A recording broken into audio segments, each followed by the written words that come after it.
नमस्कार दर्शक बंधु लिपा किचन रे आपण समस्त को अनेक अनेक स्वागत।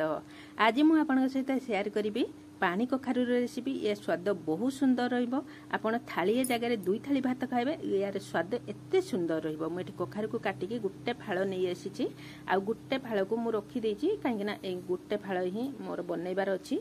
तेणु मेरे गुट्टे फाळ को एकदम पूरा सरू सरू पीस करके चुपा छड़ेकी काटिके नहीं आसी।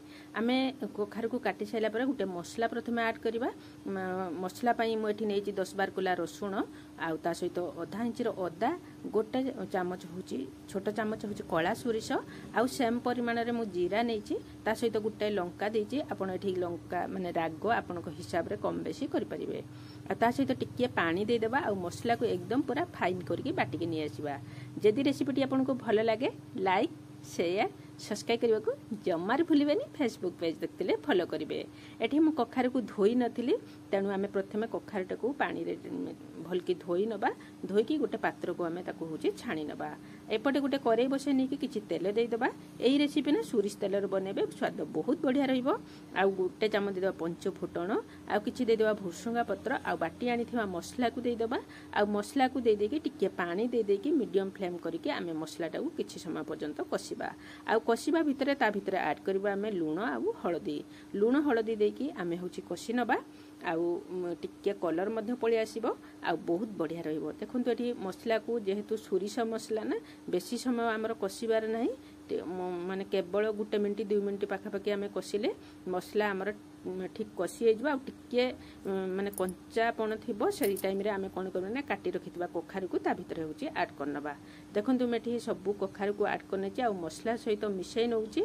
आमे एठी पानी जम्मा भी दबानी काहेकि ना कखारू रे होची पानी बाहरिबो।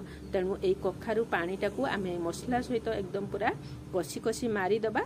नहले कखारू रो पानी जदी रही जाय ना ताले कखारू माने बास्ना कखारू बास्ना हबो स्वाद कमी जीवो। स्वाद माने भलो आसीबोनी। आमे मसला सहित कसी साइला परे ताकू होची घुड़े नबा 3-4 मिनिट आ मझिर एमती ढांकुणी काढी की आमे ताकू होची गुळै नउथबा। काहे के ना होची जेहेतु आमे पानी देई नाती केवल मसला रे आमे कसूचंती। जदि आमे एका थरे ताकू छाडी देबा ना ताले मसला हमर तळु लागि जिवो आ माने पुडी गले बास्ना भलो आसीबोनी आ स्वाद मध्ये खराब होई जिवो। आमे एमती मझिर काढी की ताकू गुळौथबा आ चेक करथबा पानी सब हमर एकदम पूरा मरि जिबा पई। देखंतु एठी पानी हमर मरी गलानी एकदम पानी सब मर जायछि। आमे एठी आधा ग्लास खंडे पानी दबा।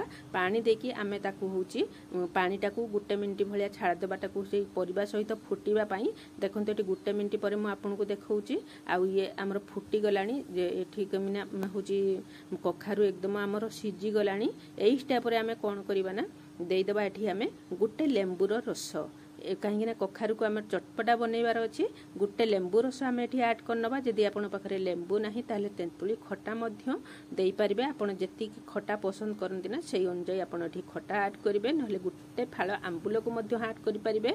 मु एठी लेंबू को ऐड करछि स्वाद ना एकदम पूरा नियारा रहिबो। आ लेंबू रस देई साइला पर आमे 2 चम्मच खंडे चीनी दे देबा। आपन को जदि मीठा पसंद ताहले आपन मीठा पकेबे नहले नाही ए चीनी को स्किप मध्य करिवे। आ लेंबू रस देई साइला पर आमे गोटे चामच दे दबा होची भजा जीरा गुंड आ जीरा गुंड दे साइला परे आमे ताकू होची टिके भल से मिसई नबा। देखंतु ये केते सुंदर बनिची। एई भी रेसिपी ना आपन को जदी पाटी की भल लागु नथिबो ताले एमजे जदी कखारू रे बनैबा ना स्वाद बहुत बढ़िया रहिबो। निश्चित भाबे एई रेसिपी को घरे बनांतु आपन समस्त को भल लागिबो। आ पाटी की रुचु नथले निश्चित भाबे आपन को पाटी की रुचिबो। आ एकदम पूरा खटा मिठा स्वाद रहिबो। स्वाद बहुत बढ़िया रहिबो। निश्चित भाबे एई रेसिपी को घरे बनांतु। आपन को अनुभूति मो सहित शेयर करंतु। आपन को एई रेसिपी केमिति लागिला कमेंट बॉक्स रे लिखिबा को जमारू भूलिबेनी।